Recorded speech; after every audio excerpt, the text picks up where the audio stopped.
आशा करता हूं आप सब बहुत अच्छे होंगे। मेरा नाम है सिद्धांत अग्निहोत्री, स्टडी आईक्यू पे आपका बहुत बहुत स्वागत है। इंफॉर्मेशन एंड ब्रॉडकास्टिंग मिनिस्ट्री ने गाइडलाइंस इशू कर दी है कि शूट्स को कैसे रिज्यूम किया जाए। तो दोस्तों, आपको पता ही है कि शूटिंग जब से लॉकडाउन लगा है मार्च से, तब से बंदी है। और अब information and broadcasting ministry Prakash Javadekar ने यह बोल दिया है कि क्या आपको करना है क्या नहीं करना है, जिसको हम बोलते हैं स्टैंडर्ड ऑपरेटिंग प्रोसीजर। तो क्या होगा स्टैंडर्ड ऑपरेटिंग प्रोसीजर, शूटिंग के लिए हम इस लेक्चर में जानेंगे। यूपीएससी के स्मार्ट कोर्सेज आते हैं दोस्तों, आपको बता दो सिर्फ और सिर्फ 31 अगस्त तक आप इसको अवेल कर सकते हैं, तो आज ही अवेल करिए। साथ ही साथ स्टूडेंट्स को रिकनेक्ट मेरा फेसबुक पेज है और ट्विटर पे ये मेरी आईडी है। दोनों जगह आप मुझसे सवाल पूछ सकते हैं। मेरा टेलीग्राम चैनल है, यहाँ पे आपको पीडीएफ मिल जाएगी। अभी प्रेजेंटली 9.6 के सब्सक्राइबर है, तो यही वाला आप ज्वाइन करिएगा। तो भैया, information and broadcasting minister Prakash Javadekar ने यह संडे को बोल दिया है कि स्टैंडर्ड ऑपरेटिंग प्रोसीजर क्या होगा मीडिया प्रोडक्शन के लिए। फिल्म, टेलीविजन, डिजिटल एरिना कुछ भी शूट करना है तो आपको क्या फॉलो करना पड़ेगा। मार्च में 24 मार्च को लॉकडाउन लगा, शूटिंग को बैन कर दिया गया। महाराष्ट्र पहला ऐसा स्टेट बना जिसने प्रोडक्शन को रिज्यूम किया। गाइडलाइंस दी महाराष्ट्र स्टेट ने और बोला कि आप शूटिंग कर सकते हो। तभी आप देख रहे होंगे कि कुछ सीरियल्स की नए एपिसोड्स भी आ रहे हैं। बट दोस्तों, इसका मतलब यह नहीं कि पूरे देश में शूटिंग चालू हो जाए। लेकिन अब सेंट्रल गवर्नमेंट ने यह बोल दिया कि अगर आप ये चीजें फॉलो करते हैं तो आप शूटिंग कर सकते हैं, और अगर नहीं कर रहे हैं तो भैया सजा होगी। अब वो क्या चीजें हैं, गाइडलाइंस क्या हैं, हम देख लेते हैं। सबसे पहले तो एक्टर्स को मास्क पहनना जरूरी नहीं है। अब आप बोलेंगे सर एक्टर्स को मास्क पहनना जरूरी, अरे यार जब पिक्चर देखोगे अजीब नहीं लगेगा मास्क पहन के एक्टिंग कर रहा है। तो सिर्फ एक्टर्स को ही एग्जेम्प्ट किया गया है, वो भी जब आप कैमरा फेस कर रहे हो। ऑफ द कैमरा आपको सब कुछ करना है। ऑफ द कैमरा आप हीरो नहीं है, आप एक आम इंसान हैं। तो आपको जो हम लोग गाइडलाइन फॉलो कर रहे हैं वही आपको करनी है। मास्क पहनना जरूरी है, लेकिन जब आप कैमरे के सामने आएंगे आप मास्क उतार सकते हैं। बाकी सारे के सारे क्रू मेंबर्स मास्क पहनेंगे। ये जो हेल्थ मिनिस्ट्री की गाइडलाइंस है उसी पे ही चल रही है। उसके बाद दोस्तों, जो हाई रिस्क इंप्लॉयज हैं, जिनका इम्यून सिस्टम थोड़ा वीक है, जो जिनकी ज्यादा उम्र है और जो थोड़ा सा बीमार भी हैं, जिनको हाई रिस्क है, उनको एक्स्ट्रा प्रिकॉशन लेने पड़ेंगे। बिल्कुल भी they are not to be exposed to front line work requiring contact with the public. तो ये बिल्कुल इनको फ्रंट लाइन में बिल्कुल नहीं रखा जाएगा। देखो शूटिंग होती है, भीड़ जमा हो जाती है, पब्लिक आ जाती है। अब ऐसे में कोविड ऑलरेडी फैला हुआ है, तो इन चीजों को कंट्रोल करना जरूरी है। तो जो हाई रिस्क एम्प्लॉय हैं उनको थोड़ा सा दूर ही रखा जाएगा।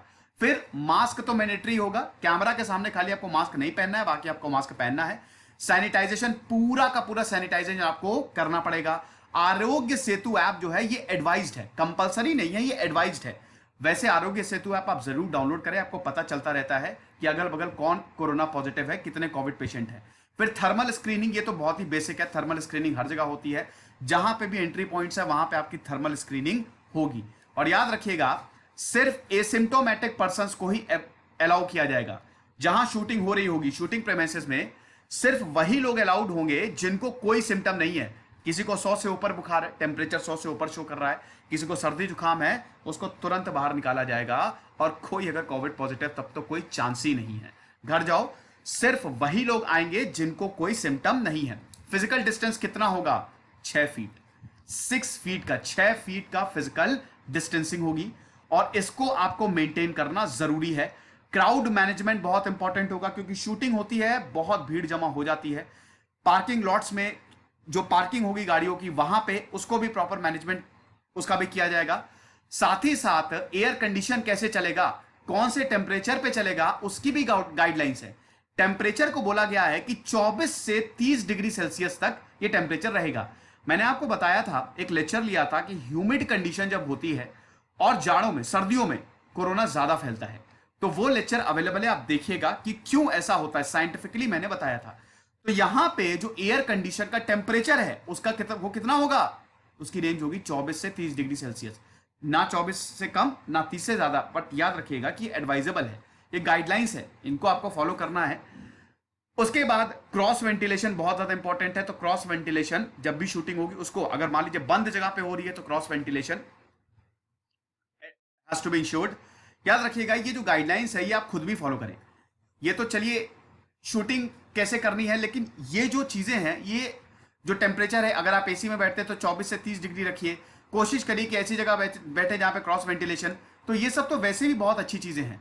उसके बाद प्रोडक्शन हाउसेस को ये बोला गया है कि विजिटर्स और ऑडियंस बिल्कुल अलाउ नहीं होंगे, तो क्राउड गैदर ही नहीं होगा, कोई विजिटर नहीं जाएगा, कोई ऑडियंस नहीं आएगा सेट्स पे। कई बार ऐसा होता है ना, जब आप फिल्म सिटी, अगर आप, वैसे मैं नहीं गया हूं, मैं बता रहा हूं, लेकिन मेरे कुछ जो फ्रेंड्स गए हैं मुंबई में, तो वहां पे आपने देखा होगा कि पूरा फिल्म सिटी का टूर होता है। तो विजिटर्स होते हैं, ऑडियंस आता है, आती है, उनका वहां पे टिकट भी है, उनकी कमाई भी होती है, तो सेट्स पे आप जा भी सकते हैं। और वैसे भी जब शूटिंग होती है तो भीड़ लग जाती है। लेकिन यहां पे बोला है, प्रोडक्शन हाउस को ये सख्त हिदायत दी गई है कि कोई भी विजिटर और ऑडियंस बाहर से नहीं आएगा। आउटडोर शूटिंग के लिए भी यहां पे बोला कि अगर आपको आउटडोर शूटिंग जाना है तो आपको, जैसे मान लीजिए कि आपको कहीं बाहर शूटिंग करनी है, तो लोकल अथॉरिटीज से आपको प्रॉपर कोऑर्डिनेट करना पड़ेगा। फिर प्रोडक्शन यूनिट्स का पैकअप टाइमिंग्स पे भी ध्यान रखा गया है। पैकअप समझते हैं ना कि जब छुट्टी हो जाती है, जब खत्म हो जाता है, शूटिंग खत्म हो गई तो कहते हैं ना पैकअप। तो जिन स्टूडियोज के मल्टीपल सेट्स हैं, बहुत सारे सेट्स हैं, उनकी पैकअप टाइमिंग्स क्या होंगी ये भी बताया गया है।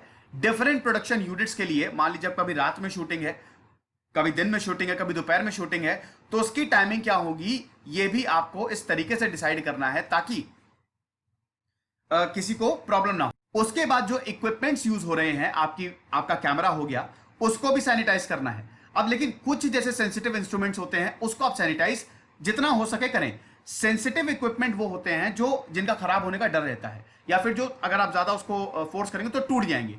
तो जो सेंसिटिव इक्विपमेंट है उसको यहां पे बोला गया है कि आप जितना हो सके उसको सैनिटाइज करें। साथ ही साथ जो कॉमन लोकेशंस है, जैसे सेट्स हो गया, कैफेटेरिया हो गया, मेकअप रूम्स हो गए, एडिट रूम्स हो गए, वैनिटी वैन्स हो गई, वॉशरूम हो गए, इसको लगातार सैनिटाइज करना जरूरी है। फिर यहां पे जो आएगा, ग्लव्स पहनने हैं, बूट्स पहनने हैं, मास्क, पीपीई ये भी पहनना है, ठीक है। ये सब गाइडलाइंस में बोला गया है। और एक और चीज, costumes, hair wigs, makeup items, इनको आपको शेयर नहीं करना है। जो पीपीई, मेकअप आर्टिस्ट जो है उनके लिए बकायदा वो पीपीई, पर्सनल प्रोटेक्टिव इक्विपमेंट, वो पहन के मेकअप करेंगे। हेयर स्टाइलिस्ट, तो इन सबके ये जो चीजें हैं ये आप शेयर नहीं कर सकते। हेयर विक्स आप शेयर नहीं कर सकते, मेकअप आइटम शेयर नहीं कर सकते, पीपीई किट्स जो हैं वो शेयर नहीं कर सकते, खर्चा नहीं बचा सकते यहां पे। तो ये गाइडलाइंस हैं शूटिंग की। अगर आप इन गाइडलाइंस को एडहियर कर रहे हैं तो आप शूटिंग रिज्यूम कर सकते हैं, और अगर आप ये करते हुए नहीं पाए गए तो आपके ऊपर कार्रवाई होगी। आप समझ रहे हैं? ये लेक्चर था, आई होप आपको पसंद आया होगा। खुश रहिए, पढ़ते रहिए। जैसे सिद्धांत अग्निहोत्री, साइनिंग ऑफ।